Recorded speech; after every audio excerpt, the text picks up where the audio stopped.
of my American brothers who give me a lot of respect now because I stayed true to who I am as a Rasta from graduating from 1982.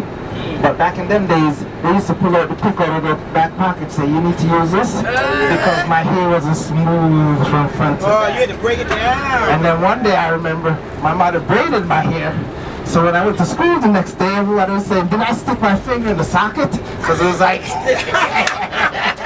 y'all remember them days? So after that, I didn't want my hair braided no more. I said, no, just leave it like how it is. It's not smooth, don't be a thing, you know? But what happened is that 3 of my older brothers went into the army. Wow. One of them helped in Panama.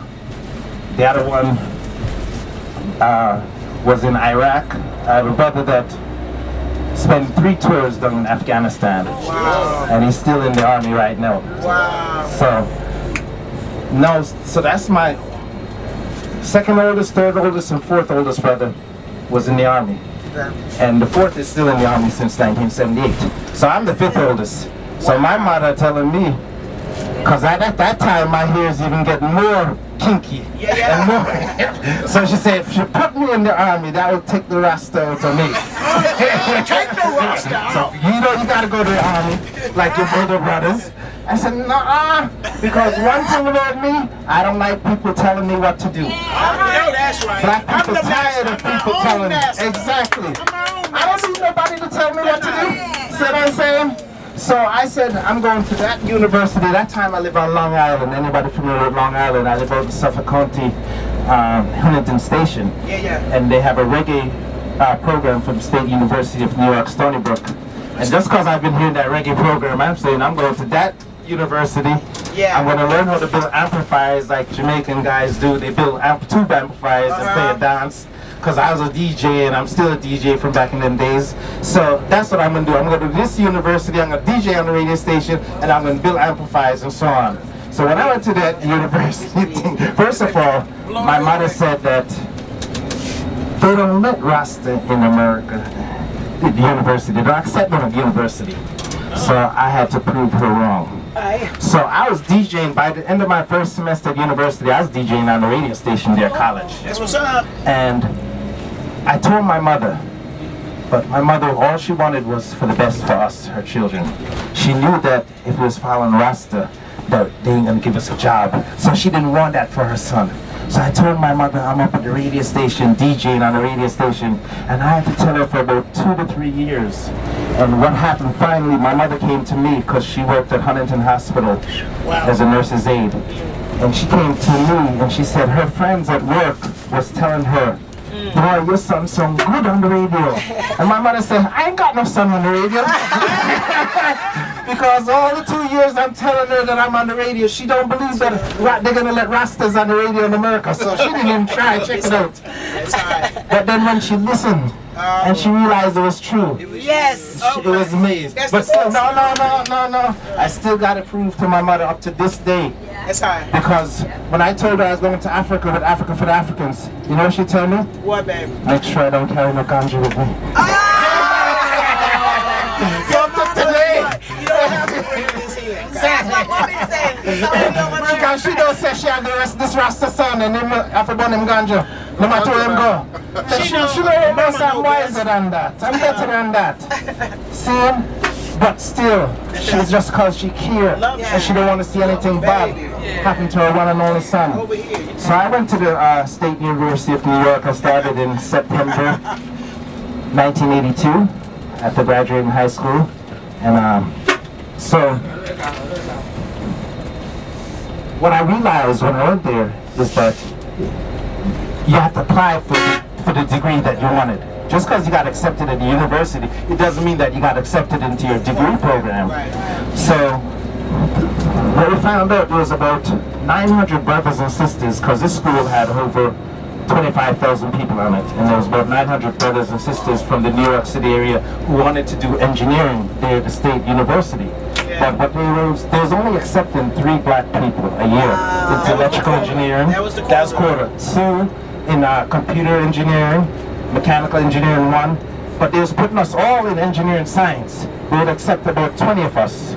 But what I found out is a lot of my good friends had to transfer. And they had to go to different schools. Because if you didn't have a strong math background, you wasn't going to make it. Make sure, if you have children in high school, they have to take calculus in 12th grade. I took calculus in 12th grade. It blew me off my feet. I didn't know what they was talking about. Wow. But when I took it again at university the first year, I sailed through that. It was so easy. Meaning that anything you see for the first time, you're not going to understand it to the fullness. But if you keep at it, you can learn it. Yeah, teach That's what I'm saying. teacher. So what happened is that for a lot of our youths, they're seeing calculus for the first time when they go to college. And that's when it's blown off them off their feet. It's too late. And then they end up either dropping out or transferring. So I went through that, and I was able to sail through all my math classes at university. Calculus 1, Calculus 2, Calculus 3, Engineering Math A, Engineering Math B. And this is what engineers do. Engineers look for a resource that's abundant on the face of the earth. For instance, now, in Ghana, the brother was speaking at the business conference Saturday. What night was that? Friday night? Yeah. And he's saying that in Ghana we have a lot of salt. Yes. Salt. Yes. And in other words, here in Africa, we're blessed with the greatest resources of natural materials, from gold, diamonds, uranium, you name it. We have it all here. Magnesium. And the European man have to come here to get these things as engineers. So let me use Pennsylvania for example. In Pennsylvania, the dirt is rich with iron ore. So what we do as engineers, we dig out that dirt, and then we bring that dirt, because sometimes you'll see them have the land big open and trucks going down, digging out the dirt. So that dirt is carried to a factory where they raise the temperature to high temperatures, and they're able to break the iron oxygen bond, which is rust or dirt, and they get the iron atoms in liquid now separate from the oxygen, so now we have pure iron. And that's how we make railroad tracks, screws, or anything that's metal. But this is something that Africans knew from a long time, because we've been working with metals for thousands of years. So that's what engineers do. We look for a resource that's abundant on the face of the earth, and then we convert this resource into something that's usable for mankind. So I went to State University of New York thinking that I would learn how to be a DJ, build amplifiers and that type of things, but they didn't have that at the university. They didn't have that. So the closest thing to it was engineering. So I said, all right, no problem, I do engineering. So when I applied first time, they had let me in engineering science, but I knew if I graduated with engineering science degree, and I told you all that ain't nothing. You go in 1 year and out the other year, but that's where there was railroading black people too. So what we did is that this Dr. Hogan, who's a white guy, the director of the Dean of Engineering, he was my best friend. That brother looked out for me so much. And when I told him that we're coming together to form, because he showed to me, he said, Ross, come here. He gave me the documentation that has the acceptance of black students in engineering. And when we see this, we started the local chapter of National Society of Black Engineers there. Oh, good. Wow. That's what's up. What year was that? That was 1982 at the State University of New York. That's what's up. I'm one of the founding members of the local chapter of National Society of Black Engineers. Matter of fact, the only reason, for the first 2 years of the organization, I was the secretary, but I did the most work. Of course. Of course. I did the most work. In other words, I couldn't be the president because I had to be